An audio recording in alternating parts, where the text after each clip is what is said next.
Hi there. Let's take a look at the process of graphing absolute value functions and some of the characteristics of this function.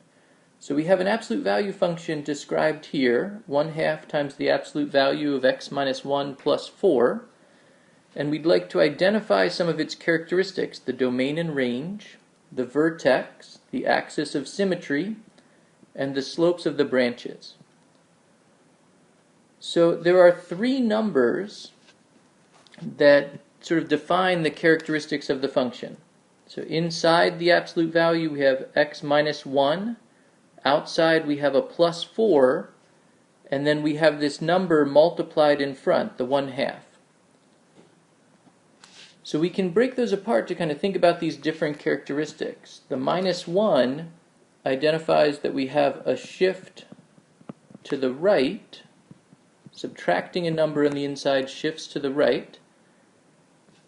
The plus 4 indicates a vertical shift upward, 4 units.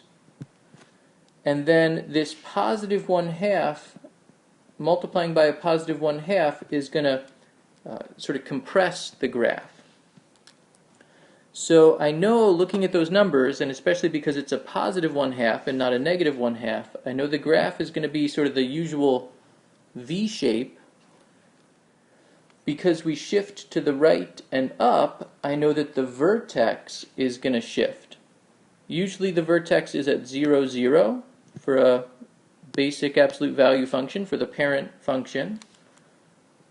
Because we shift 1 unit to the right and up 4, the vertex is going to be at 1, 4.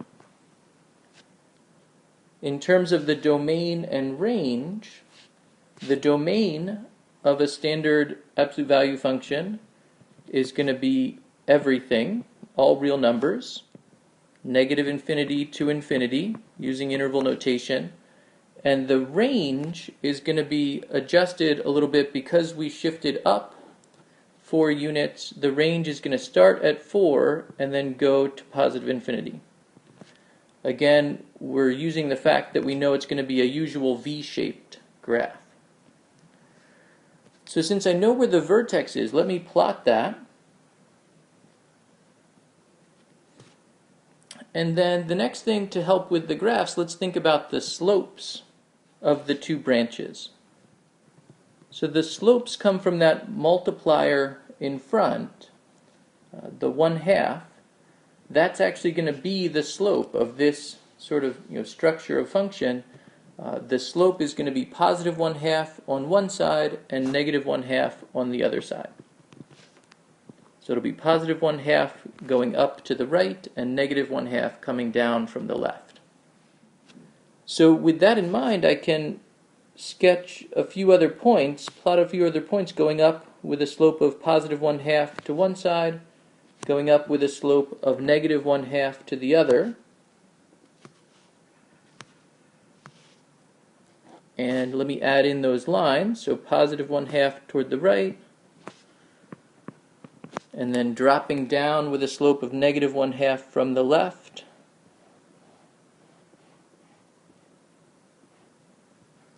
And that's our graph. So the last thing to recognize is that there's this symmetry in an absolute value graph. And the graph is symmetric across the vertical line through the vertex. And so that's the last characteristic I'd like to highlight here, is the axis of symmetry. So to describe a vertical line, we can use the equation x equals something.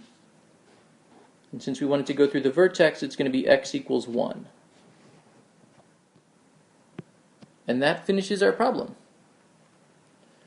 So the last thing I wanted to mention, though, is just sort of a general statement. If we have a function like g of x equals a times the absolute value of x minus b plus c, from that standard form we can highlight a couple of things.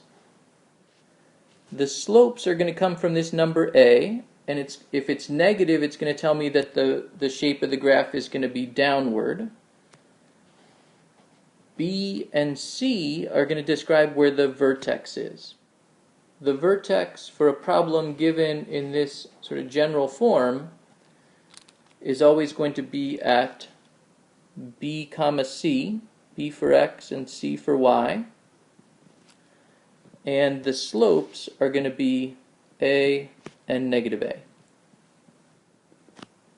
And from that, we can build the graph. I hope you enjoyed the video. Thanks for watching.